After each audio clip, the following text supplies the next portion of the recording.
बिस्मिल्लाहिर्रहमानिर्रहीम, अस्सलाम वालेकुम। अच्छा जी, हम ये मेजर्स फॉर इंडस्ट्रियल डेवलपमेंट के लिए वो मेजर्स डिस्कस कर रहे थे जिनसे हमारी इंडस्ट्रियल डेवलपमेंट में इम्प्रूवमेंट होगी और हम अच्छे से इसको कर सकते हैं। ठीक है जी। अच्छा, अब उसके अंदर हम एक हमारा चीज़ डिस्कस कर रहे थे कि प्रोविज़न फॉर इंडस्ट्रियल क्रेडिट। अब ये भी गवर्नमेंट की रिस्पॉन्सिबिलिटी है कि हमारी इंडस्ट्रीज़ की डेवलपमेंट में लिए इंडस्ट्रीज़ के लिए ऐसे इंडस्ट्रियल बैंक बनाए और ताकि उनको क्रेडिट फैसिलिटी हो, क्योंकि हर के पास पैसा नहीं होता। they have experience, they have expertise, but they don't have enough amount of money to start or continue the business। तो उसके लिए उनको पैसा चाहिए, तो गवर्नमेंट उनको अच्छी टर्म्स एंड कंडीशन पे बैंक्स के थ्रू लोन प्रोवाइड कर सके, तो फिर हमारी इंडस्ट्री डेवलपमेंट अच्छी हो सकती है। तो कह रहा है in order to meet the loan requirement both local and foreign currency, government has established many financial institute as industrial development bank of Pakistan and Pakistan industrial credit and investment corporation for Pakistan, national investment trust, ये हैं। But these are not enough, क्योंकि हमारा industrial sector बहुत बड़ा है और उसके लिए हमें बहुत ह्यूज लोन चाहिए ताकि एक्सपोर्ट कर सकें, उनके प्रोडक्शन ऑर्डर ले सकें, क्वालिटी प्रोडक्ट बना सकें। जब ये चीज़ें अवेलेबल होंगी तो डेफिनेटली हमारा क्या होगा कि जो हमारा इंडस्ट्रियल सेक्टर है वो डेवलप होगा। अच्छा, इन्वेस्टमेंट सेकेंड है investment friendly rate of interest, कि डेफिनेटली अगर रेट ऑफ इंटरेस्ट ज़्यादा होगा तो गवर्नमेंट से कोई भी बोरो नहीं करेगा, क्योंकि हमें चाहिए कि हम रीजनेबल रेट ऑफ इंटरेस्ट पे उनको चीज़ें प्रोवाइड करें। तो अगर government has reduce rate of interest so that the investor may feel happy to borrow and invest in the industrial sector, rate of interest increase the margin of profit and business establish more industry in the country. Definitely rate of interest अगर ज़्यादा होगा तो सारा का सारा profit उसका interest पे करने में और टैक्स पे करने में चला जाएगा, तो हमारा इंडस्ट्रियल जो है वो मोटिवेट नहीं होगा कि वो सारा प्रॉफिट उनके लिए कोई कमा रहा है। जब उसको रेट ऑफ इंटरेस्ट और टैक्स कम होगा तो वो मोटिवेट होगा कि वो ज़्यादा से ज़्यादा प्रोडक्शन करे। क्लियर है? नेक्स्ट पे चलते हैं। अच्छा, revival of sick industry, many industry which had been close are now being revive there due to of tax loan and interest have been dramatically reduce and they are now being put into the operation. this being done so that the industry may become prosper and export earning of the country may increase। देखिए, हमारी बहुत सारी सिक industry होती है जो production process continue नहीं कर पाती बिकॉज ऑफ, जब हमारा इलेक्ट्रिसिटी इतनी महंगी है तो पर यूनिट कॉस्ट हमारा बढ़ जाता है, फिर हमारी प्रोडक्ट इंटरनेशनल मार्केट में जाकर वो कम्पीट ही नहीं कर सकती, क्योंकि वहाँ लो कॉस्ट पे चीज़ें आ रही है और हमारी ज़्यादा कॉस्ट पे जा रही है। तो इसलिए गवर्नमेंट को क्या करनी चाहिए, ऐसी सिक्स इंडस्ट्री जो टैक्स की वजह से, लोन की वजह से, हाई रेट की वजह से चली गई, उनको दोबारा से रिवाइव करे और ताकि वो अर्निंग के अंदर अपना पार्टिसिपेशन कर सकें। ठीक है, प्राइवेटाइजेशन पॉलिसी भी इंपॉर्टेंट है। बहुत सारी गवर्नमेंट के अंडर इंडस्ट्री है जो बिल्कुल काम नहीं करती है, उनकी स्ट्रक्चर की वजह से। तो वो सेक्टर जनरली ये देखा गया जब प्राइवेट होता है तो उसके अंदर उनकी कैपेसिटी और प्रोडक्टिविटी में ज़्यादा बेहतरी आती है। Most of the state own industries are inefficient and are running in losses। when these will be transferred into the private sector, administration will be improved, non-development expense decrease and greater extent their efficiency and increase, and industry will be convert into the profitably business और venture में बन जाते हैं। Definitely हमने बहुत सारे इदारे देखे जो पहले गवर्नमेंट के अंदर में होता है। हमारे यहाँ एक एटीट्यूड है कि लोग गवर्नमेंट के अंडर काम करना को तो इतना ज़्यादा तरजीह देते हैं, बट एक्चुअली करने को नहीं तरजीह देते, उसकी जॉब को तरजीह देते, ताकि उन्हें पता है कि वहाँ काम नहीं करना पड़ता और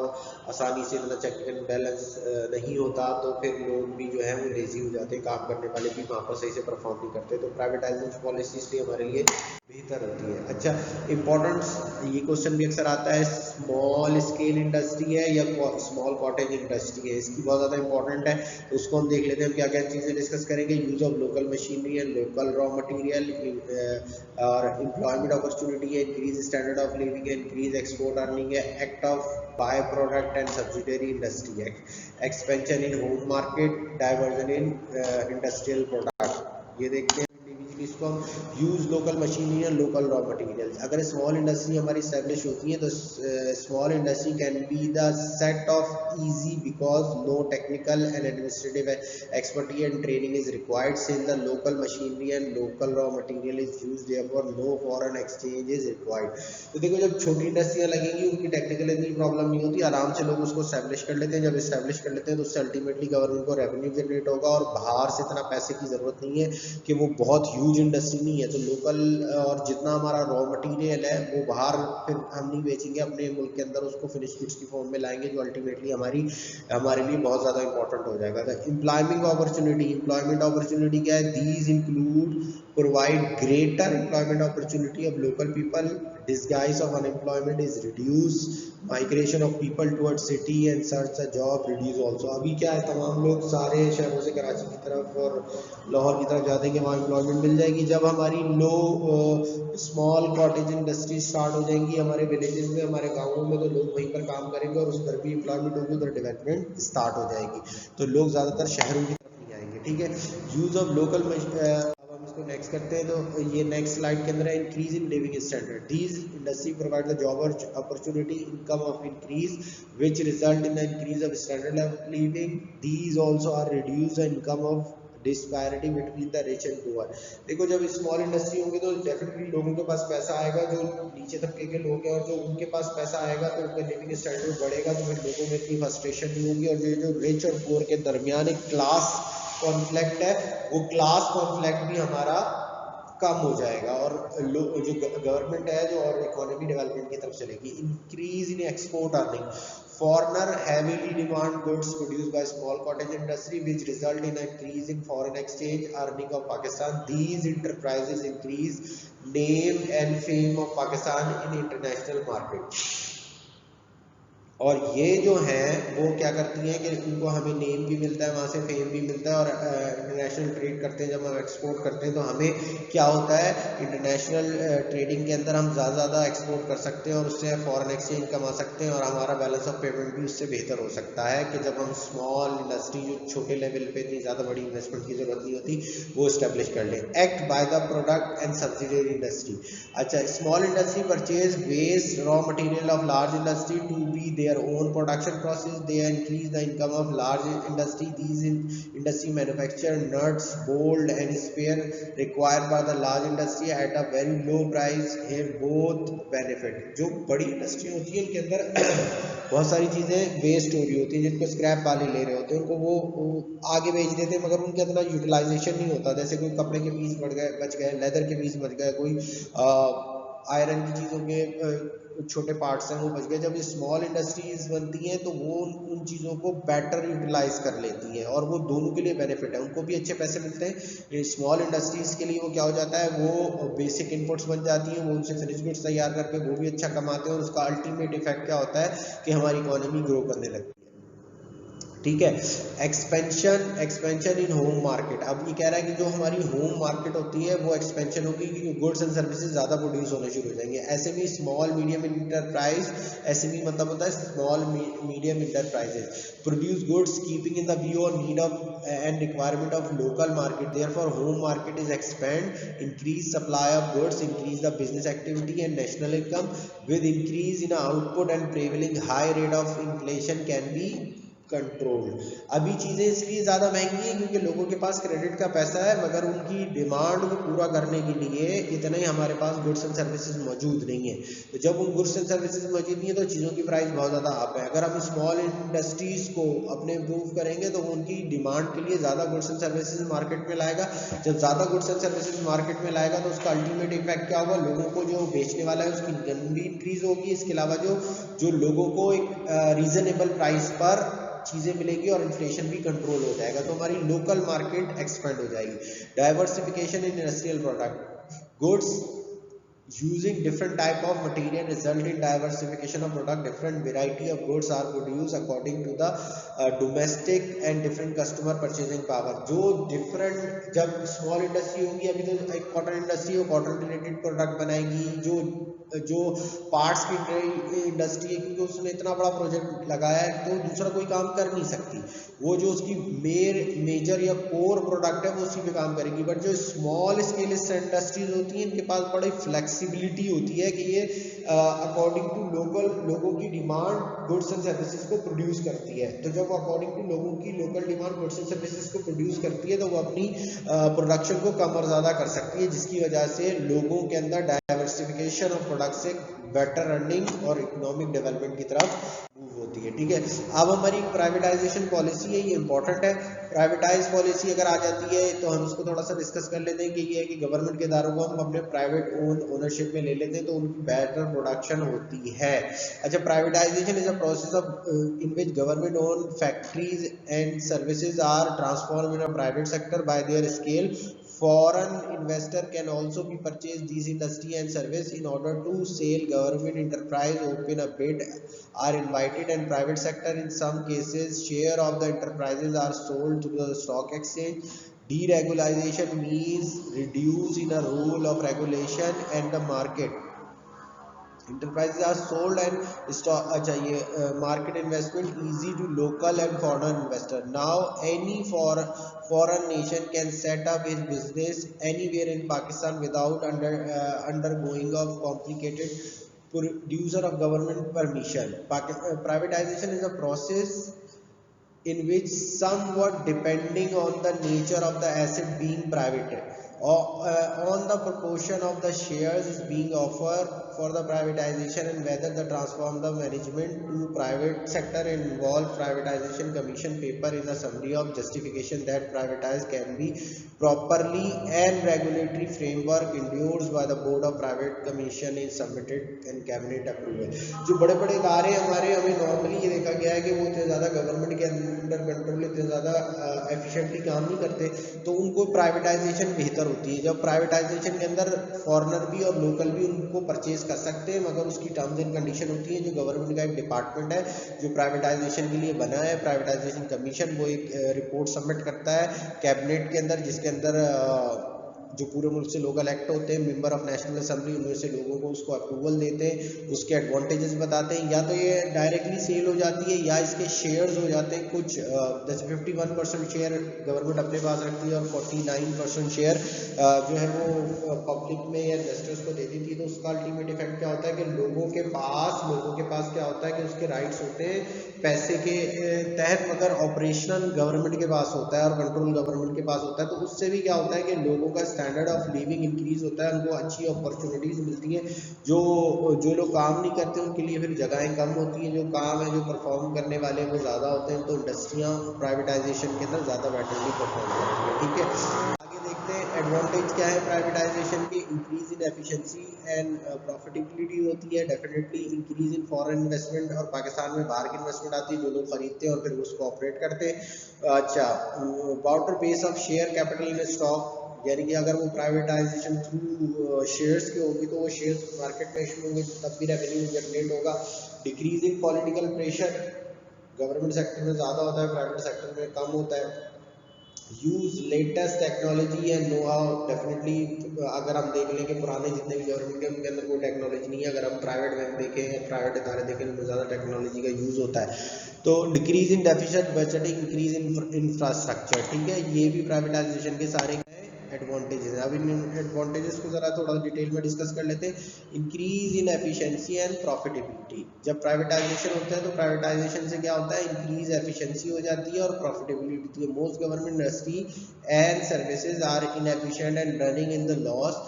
When these will be transformed into private sector, their administration will be improved and non-development expenditure will be reduced.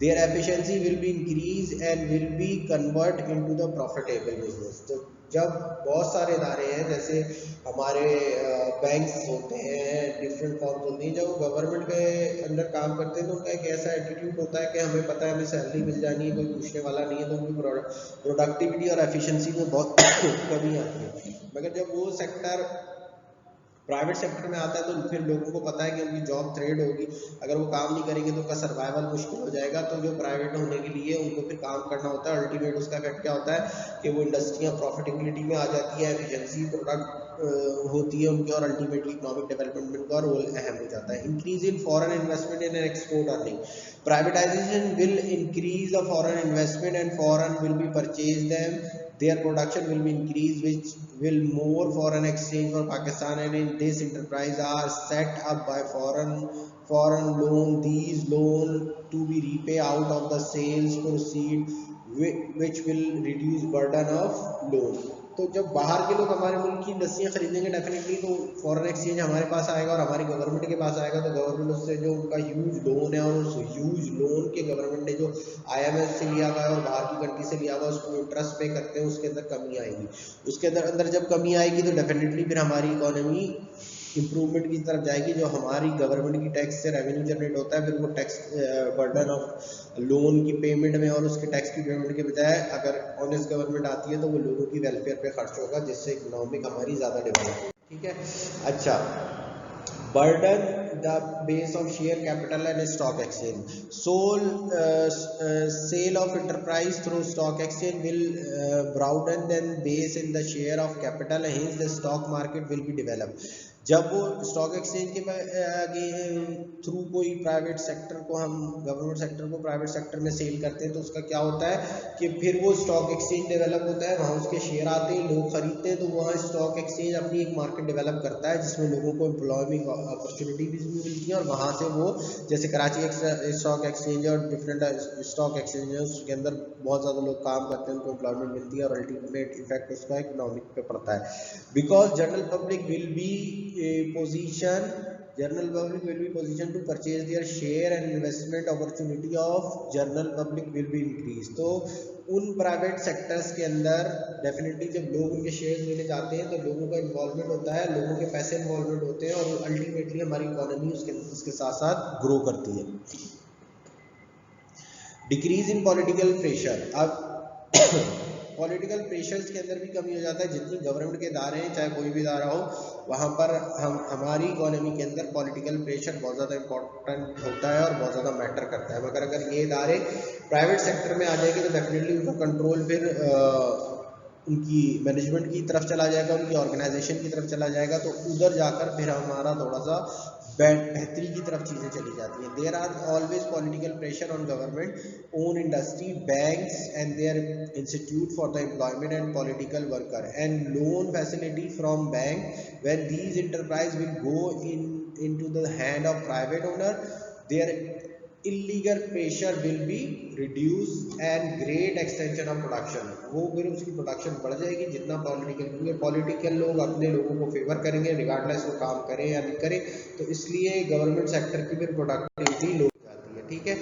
Use of latest technology and know-how, private domestic investor and foreign investor will be adopt the latest technology and know-how for the increasing production output and profit। The result of increase the national product, the national income of the country will grow। तो definitely जब वो चीज़ें private sector में जाएंगी तो वो बंदा तो अपने प्रॉफिट मार्जिन के लिए काम करेगा, तो वो प्रोडक्ट को बेहतर से बेहतर बनाने की कोशिश करेगा, उसके लिए वो बेटर इक्विपमेंट और बेटर टेक्नोलॉजी को यूज़ करेगा, उसका अल्टीमेटली प्रोडक्शन बढ़ेगी तो लोगों की इनकम बढ़ेगी, और वो इनकम ऐड होकर नेशनल इनकम बन जाएगी, और जब नेशनल इनकम इंक्रीज होगी तो इकोनॉमिक डेवलप होगी। अच्छा, decrease in deficit budgeting and increase in the deficit budgeting क्या होती है? देखो, बजट क्या होते हैं कि बजट वो होता है कि गवर्नमेंट के खर्चे कितने हैं और उन खर्चों को पूरा करने के लिए गवर्नमेंट के पास इनकम कितनी है। इनकम जनरेट होती है टैक्स से, ठीक है। खर्चे के एजुकेशन डिपार्टमेंट में कितना खर्च करना है, एग्रीकल्चर पे कितना, सेहत पे कितना, हेल्थ डिपार्टमेंट कितना लेगा, एजुकेशन कितना लेगा, इंफ्रास्ट्रक्चर पे कितना खर्च करना है, लोगों की डेवलपमेंट पे कितना खर्च करना है, ये सारे हमारे एक्सपेंसेस हैं गवर्नमेंट के। और उनकी इनकम क्या है कि उसकी मेजर सोर्स ऑफ इनकम है टैक्स जो गवर्नमेंट कलेक्ट करती है, या ड्यूटीज गवर्नमेंट कलेक्ट करती है। अगर गवर्नमेंट के एक्सपेंस ज़्यादा हो और उसकी इनकम कम हो तो उसको हम कहते हैं डेफिसिट आ गया, यानी कि एक्सपेंस ज़्यादा इनकम हो तो डेफिसिट बजटिंग है। तो उस डेफिसिट बजटिंग को पूरा करने के लिए गवर्नमेंट को लोन लेना पड़ता है या नए टैक्स लगाने पड़ते हैं रेवेन्यू जनरेट करने के लिए। तो जब ये प्राइवेट इंडस्ट्रियां अच्छे से काम करेंगी तो वो डेफिसिट बजटिंग भी और इंफ्रास्ट्रक्चर दोनों में बेहतरी आएगी और गवर्नमेंट को लोन भी नहीं लेना पड़ेगा। Government enterprise usually run into the losses and to keep them going, government provides fund every year. After privatization, government need not to resort the deficit financing, and the fund provided of these enterprise will be utilized in the construction and social infrastructure of economy.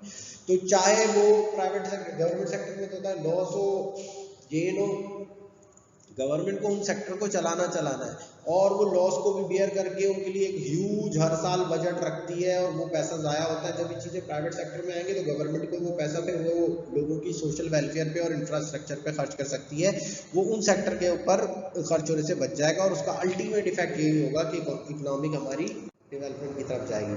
Disadvantage क्या क्या है privatization के?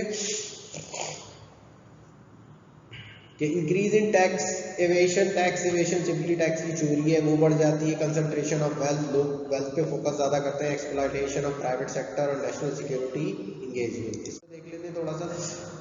Private sector generally try to avoid the payment of tax, thus the privatization and enterprise will result in the decrease in tax income। तो private लोग जो होते हैं वो डिफरेंट टेक्निक्स इस्तेमाल कर लेते हैं, जैसे आपको पता है कि डेप्रिसिएशन कॉस्ट बढ़ा देंगे तो उससे प्रॉफिट कम हो जाएगा और प्रॉफिट कम हो जाएगा तो अल्टीमेटली टैक्स कम जाएगा। तो ये प्राइवेटाइजेशन में ज़्यादा होता है। उनके यहाँ कोई ऑडिट चेक एंड बैलेंस इतना ज़्यादा नहीं होता, वो लोगों को हायर कर लेते हैं और उनको पता है कि जिसको भी पैसा देंगे, हमारे यहाँ जो सोसाइटी है उसका सिस्टम बहुत अजीब सा है और ये मेजर वजह है कि हमारी इकोनॉमी डेवलप नहीं करती, वहाँ पर टैक्स एवेशन बहुत ज़्यादा होती है, हर बंदा अपने लेवल पे करप्शन कर रहा है, ठीक है। तो ये प्राइवेट सेक्टर जब होगा तो इसके अंदर टैक्स एवेशन से अल्टीमेटली गवर्नमेंट की इनकम कम हो जाएगी, इनकम कम हो जाएगी तो गवर्नमेंट अगर ऑनेस्ट है वो तो पब्लिक पे खर्च नहीं कर सकेगी, तो हमारी इकोनॉमिक डेवलपमेंट स्लो हो जाएगी। Concentration of wealth, privatization of large industry unit and service sector such as bank, insurance company will be increase the concentration of wealth in private hands. It means only rich people will re-rich and fruitful industries and social will be divided between house and household। वो ये बोल रहा है कि society दो लोगों में divide हो जाएगी। जो लोगों का अल्टीमेट ऑब्जेक्ट यही होगा, जो बिजनेसमैन है कि वो ज़्यादा से ज़्यादा पैसा कमाए, रिगार्डलेस वो चाहे सिगरेट बनाए, चाहे बम बनाए, चाहे हार्मफुल प्रोडक्ट बनाए, उसको उससे कोई लेना देना नहीं कि इसको लोगों के लिए ये गुड है या बैड है। उसका अल्टीमेट ऑब्जेक्ट है टू मैक्सिमाइज द प्रॉफिट। तो फिर लोगों के राइट्स की वायलेशन होगी, लोगों को सही राइट्स नहीं मिलेंगे, एम्प्लॉई के राइट्स भी उसके अंदर होंगे क्योंकि कैपिटलिस्ट है, उसको तो सिर्फ अपना प्रॉफिट मैक्सिमाइजेशन की लग जाएगी, तो वो भी इकोनॉमी के लिए एक बैड साइन होता है, ठीक है। अच्छा, exploitation of private sector, private sector will result in exploitation of rich people. They may charge more price for their goods and services. They may terminate worker to reduce cost of production, and thus different types of exploitation may be started, and the concept of welfare of state of Pakistan will be ख़त्म हो जाएगा almost, ठीक है।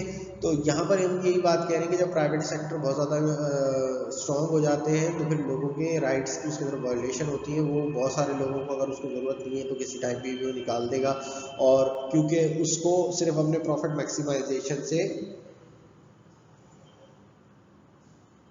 लेना देना है। तो जब चीज़ें प्राइवेट ज़्यादा हो जाती है, तो जैसे अभी स्टील मिल का हाल चल रहा है, सुन रहे हैं हम कि वो प्राइवेट हो रही है, यूँ हो रहा है, फलाना हो रहा है, तो या हो रही है, तो उसमें लोगों के राइट्स की बहुत ज़्यादा वायलेशन होती है, ठीक है जी। अच्छा, नेशनल सिक्योरिटी एंड इंगेज, तो नेशनल सिक्योरिटी में भी प्रॉब्लम्स आ जाती है क्योंकि टेलीकॉम एंड कम्युनिकेशन है, सिविल एविएशन, एयरलाइन है, रेलवे है। Privatization then would be security risk of the country. जब ये सारी चीज़ें हम प्राइवेटाइज कर देंगे तो वो चाहे वो कंट्री के फेवर में हो चाहे अनफेवर में हो, वो वही काम करेगा जिसमें उसको प्रॉफिट ज़्यादा मिलेगा। तो वो रिगार्डलेस कि उसको जो है कि प्रॉफिट ज़्यादा की वजह से नेशनल सिक्योरिटी आपकी जो है कॉम्प्रोमाइज़ हो जाए, उसके लिए वो इतना ज़्यादा मैटर नहीं करता। उसके लिए सिर्फ एक चीज़ मैटर करती है कि उसका प्रॉफिट मैक्सिमाइज हो जाए। अगर उसका प्रॉफिट मैक्सिमाइज हो रहा है तो वटेवर वो हर चीज़ पे कॉम्प्रोमाइज़ कर लेगा। तो ये कुछ जो है डिसएडवांटेज है प्राइवेटाइजेशन के और एडवांटेज भी है प्राइवेटाइजेशन के। और जितने भी क्वेश्चन आपके इंडस्ट्रियल डेवलपमेंट से बनता है वो इन्हीं चीज़ों के बेसिक, तो अगर वो उसके डिसएडवांटेज पूछ रहा है तो आप जो एडवांटेज है अगर उन चीज़ों को लैक ऑफ करके लिख देंगे तो डिसएडवांटेज डिसएडवांटेज बनेगा। रट्टा नहीं लगाना है, आपको कॉन्सेप्ट समझने हैं, इसको पढ़ना है, उसके कॉन्सेप्ट समझने और आपको आंसर करना है। वो आपसे इंडस्ट्रीज की चीज़ें पूछेगा ना, इंपॉर्टेंस पूछेगा, मेन फीचर पूछेगा, डिसएडवांटेज पूछेगा, क्या क्या फैसिलिटी होनी चाहिए, तो वो उन्हीं के अंदर से निकल कर आएगा। आपको आंसर करना आना चाहिए। ये नहीं कि अगर उसने एडवांटेज आपको पता है और उसने आपसे डिसएडवांटेजेस पूछ लिया, आपको नहीं पता, तो डेफिनेटली जो एडवांटेजेस है उसको ही लैक करके लिख दोगे, ये lack of this, lack of this, lack of this, ये these are the main disadvantages, तो वो हो जाएगा। तो थोड़ी सी चीज़ों को आप रियलाइज करें कि how to make irrelevant to relevant. ठीक है जी, तो thank you so much, thank you so much. फिर इंशाल्लाह हम अपने नेक्स्ट चैप्टर में इसको यहीं से कंटिन्यू करेंगे। Thank you so much. अस्सलाम वालेकुम।